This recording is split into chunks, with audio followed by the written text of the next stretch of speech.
and she's dedicated to what she do. She loves Newton County. She gets out there and get that information. She knows how to get the information. Some people may appreciate it and some don't.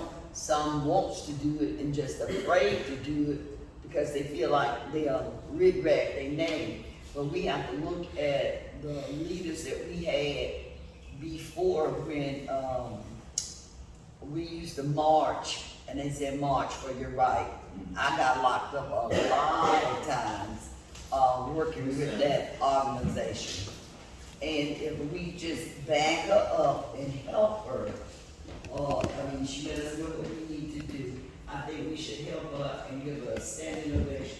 Because she is doing on that.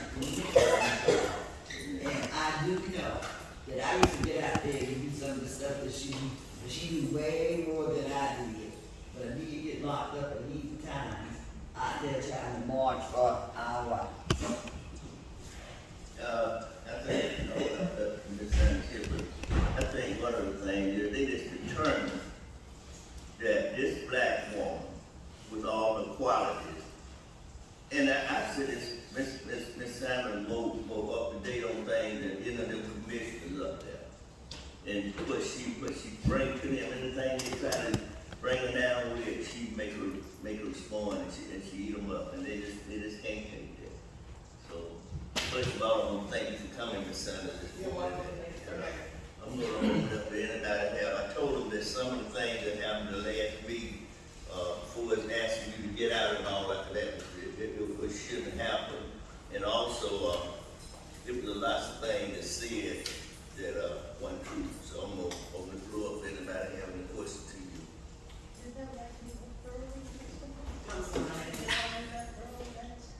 Yeah, I received information from legal that I could attend the meeting.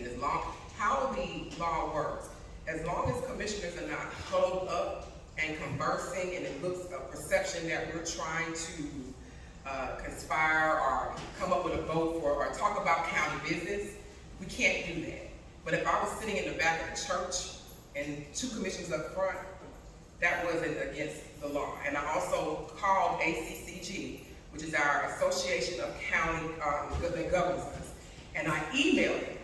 And their attorney and their consultant emailed me back and said, Commissioner Sanders, as long as you were sitting in the back and they were up front, there is no problem because the information you guys asked has already been asked at the meeting anyway. You just asking us questions of the information that was already out there. So I guess our chairman didn't like that response. So he contacted our attorney, who basically did, because I had asked two attorneys who agreed. He came back with the opposite, saying what in my opinion. And as our attorney, and I respect Patrick, we need more than opinions. We pay him more than opinions. So he came and said, in my opinion, I don't think y'all should show up. I said, well, ACCG said that I could.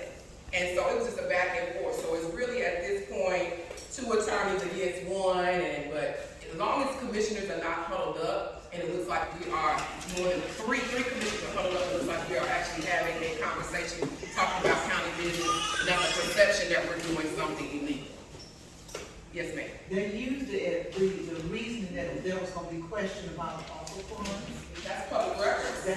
We know that, but that was one of the main concerns that they had. And they proceeded to go and tell us, in addition to that, that, the information that you gave to us was incorrect. Information about the ARPA funds? No. About you being in the presence of that meeting. No, I can send you the email from ACCG. You can send the email and I forwarded over to all the commissioners what they said.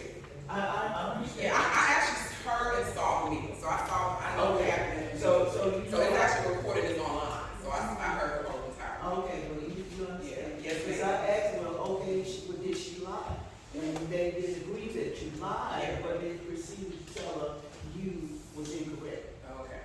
Okay. One thing about me, and people have learned, if I don't say anything unless I have factual information or concrete information.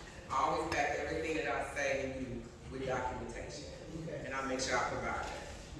I think one of the things you said, Ms. Salmon, might throw people off.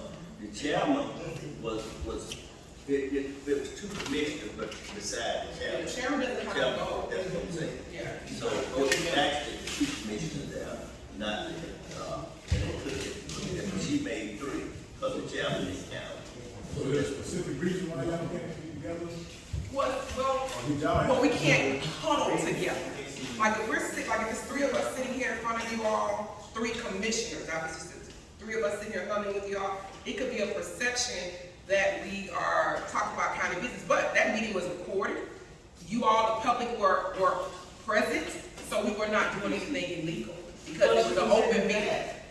Huh? Plus, she was in the back. I was in the back, so it was an open meeting, so we were not doing anything illegal. Now, if we were at that meeting and the meeting was over and we're in a corner, huddled up, talking, then that could be a perception that you all thinking, okay, y'all, they discussing something that happened at county business that can happen at the next meeting and vote on. That's a perception thereof. So that, and we could be talking about our kids, but it looks like we're doing. That's why the reason why I sat in the back, because I didn't want that to occur or put my colleagues in a situation. So the reality is personal.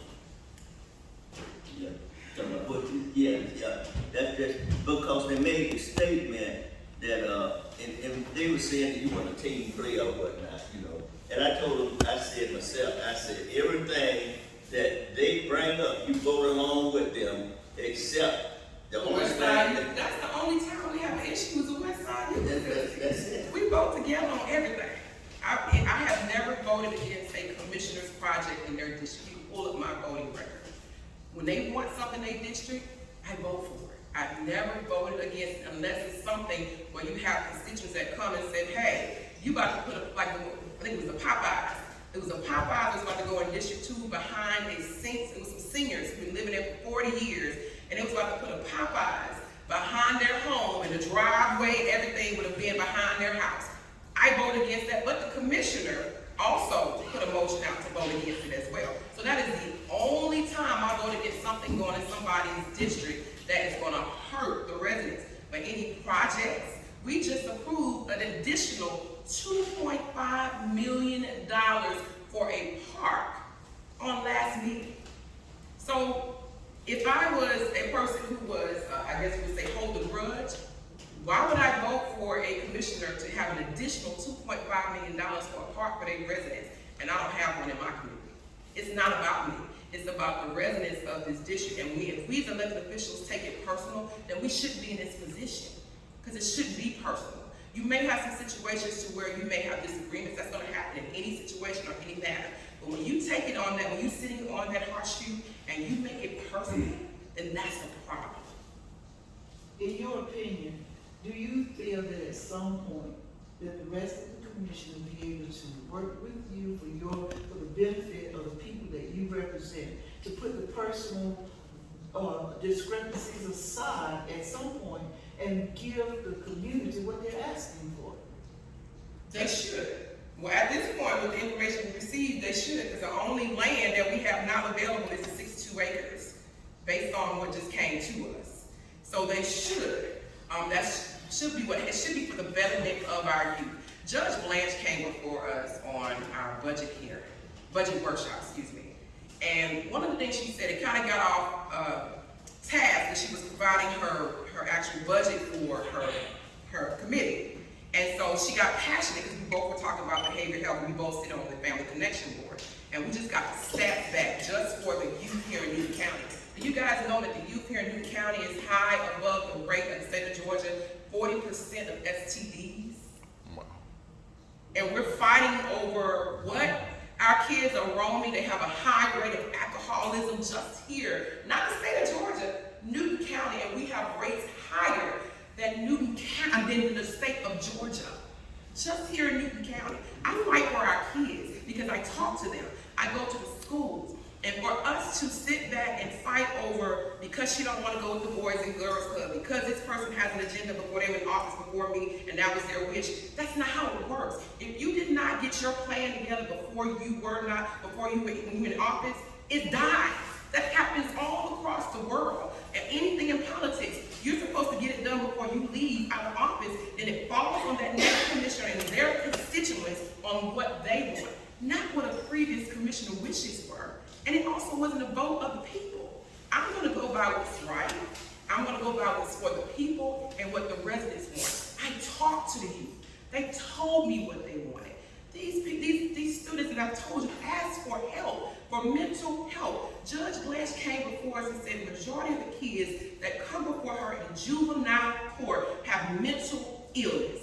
And we're sitting here fighting over a building. We have nothing for our kids to do. That's why you see the gun violence. That's why you see the crime, because they're roaming around because we have nothing for them to do here in Newton County. It is a mess.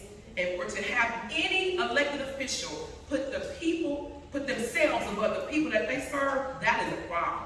And the residents need to hold all of us accountable if you see that.